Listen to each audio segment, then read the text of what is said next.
You know, as someone who I'm day trading, I'm swing trading, and you know, we're doing crypto, we're doing stocks, and it's exhausting, frankly. I mean, you know, a Monday should be, you know, you should be refreshed, but by the end of Monday, I'm like, all right, is it Friday yet to get a little downtime? But at the same time, it's exciting that you never know what's going to happen. I mean, there's been periods in the market where the market just goes up a little bit, you know, 0.2% every day for months on end, and you just kind of get lulled to sleep. This certainly isn't that type of environment.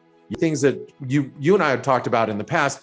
You had a downside target in Bitcoin of 20,000, and you know, it's a logical downside target, big breakout point, multi-year breakout. Well, it was a big breakout point at that time, but Bitcoin is actually held in a little bit better than I would have expected in a risk-off environment over the last several. Actually, I could even say all of 2022.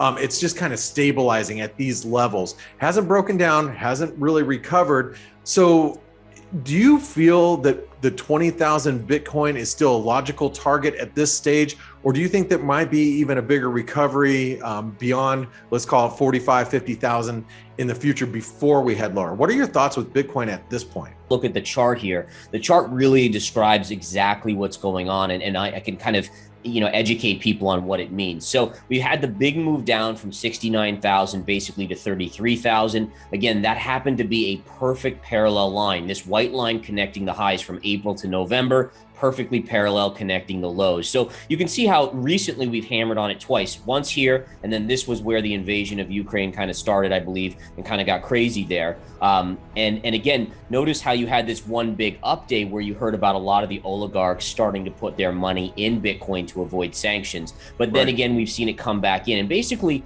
the idea here is that yes, it's a risk-off environment, but from where we were in January, you're starting to see more and more worry about the global economy. And what does that mean? Well, it means the Fed may not be as aggressive in raising rates. And I think that explains why Bitcoin isn't getting crushed. And if you look at the tech sector, if we look at the NASDAQ 100, which trades very similar to Bitcoin, notice here was your low, and same thing, you've rallied off, you're coming back in now, but you haven't taken out those lows. So because the Fed may not have as much energy or stamina to raise rates, you're starting to see technology get a little bit of money flow. On Bitcoin is making what we call a megaphone pattern. And if I show it again, I can kind of describe to you guys what a megaphone pattern is. So you have the big move down here on Bitcoin, straight down to 33,000. And then you have this here and this here. And see how it's kind of getting a little bit further apart? You know, you have the down move, up, down, down.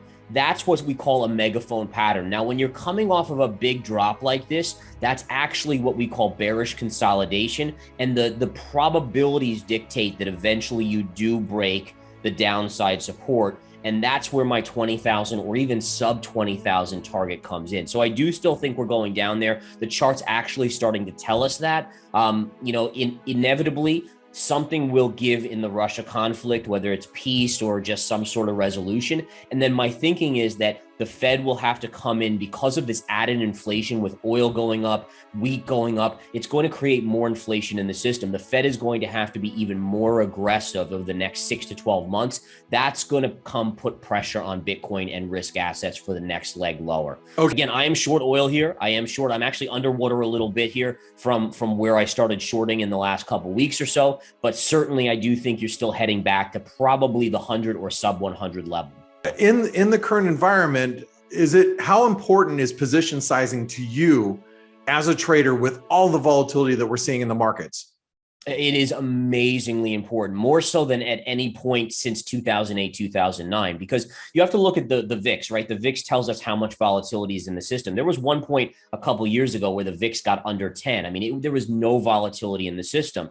That environment, you can do bigger position sizes because you're not going to get the crazy swings. In this environment, whether it's oil, whether it's stocks, I mean, you have stocks today alone that were down 10%, then rallied up, and we're talking mega caps here, like $50 billion, $100 billion market caps that are swinging 10% intraday. Yeah. I mean, that type of volatility, you're going to get wiped out if you use leverage, let alone, you know, making sure it's the proper percentage of your portfolio. So you got to be careful. What I do is before I enter a trade, I say, okay, how much money will I allocate to this trade if it's a full position, right?